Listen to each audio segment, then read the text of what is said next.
Hi, it's Mark from Top Local. We're here with Bernie Pawlik, Pawlik Automotive in Vancouver. Bernie, how long have you been repairing cars for now? 38 years. 38 years of working on pretty much all makes and models and even years of cars, is that right? I have been. Yep, And Pawlik has now been voted best auto repair in Vancouver 18 times. Is that right? that's correct. That is correct. That's pretty impressive. We're going to talk about a 2005 Toyota 4Runner, and you had a heater box repair to do on this vehicle. What was going on with this 4Runner?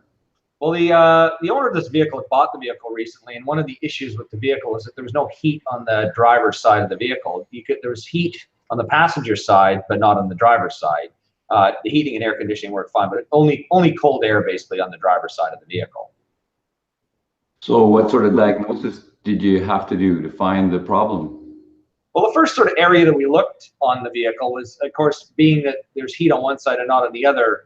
A lot of vehicles have a dual zone heating system. This one didn't, but a lot of them have a dual zone heating system. So the question is there a problem with one of them? There's normally a flap that moves up and down inside the heater box to control what comes, what comes from the heater core, what comes from the air conditioning evaporator core. That gives your temperature control.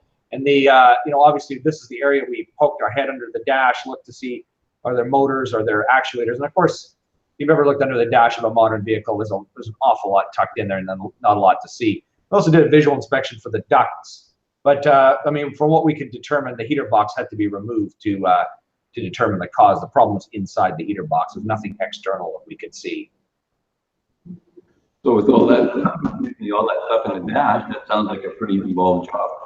It's a crazy job. It's a day and a bit worth of work to take everything apart. Why don't I just share some photos, because that's probably the easiest thing to do.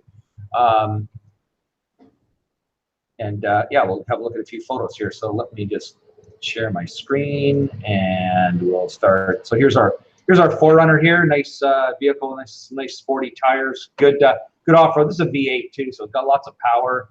Nice driving vehicle. Get into some of our other photos here. Here's the dash actually, partially removed. This is with the dash pad off, and you can see the console's off, the dash pad's off. Some of the heating ducts are located up here. There's a big crash pad along here. We still have the steering column on at this point. Moving on to, I'm just going to select a few different pictures here. This is the dash completely removed, with the heating box out. So you can see there's a lot of wires, and we have a few of our tools lying here too, but there's a lot of wiring connectors off, steering columns out. There's a lot involved in removing this. What else can I share here, photo-wise? We've got, I want to share a few of these without getting into the actual repair.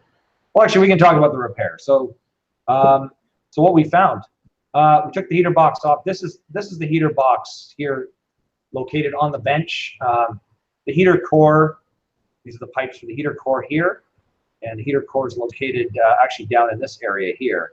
The air conditioning area section is over here. I've got another view of that, and you can see this is a flap. This is an air door that controls air to the, I think this would be for the heating vents or possibly for the defroster. I'm not sure which of the two.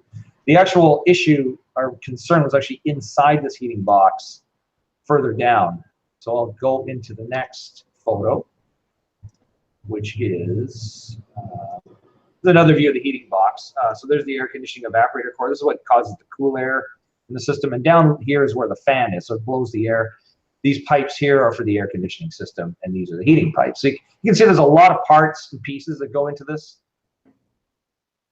service. Okay, there's our heater box. Another view of the heater box. I'm getting right down to this is a look into the heater box. Now, I should have taken a picture with it apart, but basically there's a flap here and a flap there. And this is for the passenger heat, and this is for the drivers. And what we found is an actuator motor on this side of the heater box, not one here, because this vehicle could be equipped with dual zone climate control, but it's not.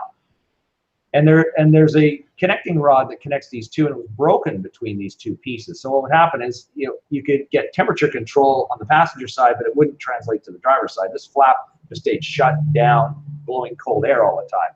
So to repair this involved one of two things: either buy a brand new heater box from Toyota, which was over $2,000 and not even available, or acquire a used one, which we couldn't find anywhere. And of course, at the risk that this part might break again, or repair it. And we actually opted to repair it. So we did some custom work where we actually cut a part of the heater box apart, because it doesn't really need to be dual zone. We're actually able to cut some pieces apart and then join the two flaps together so that when the passenger side moved, the drivers did too. And we did it in such a way that it's never going to fall apart. So a good thorough repair. I don't know if I have any more photos we need to share here. There's a couple more with some of the dash panels and the pieces, the framework out.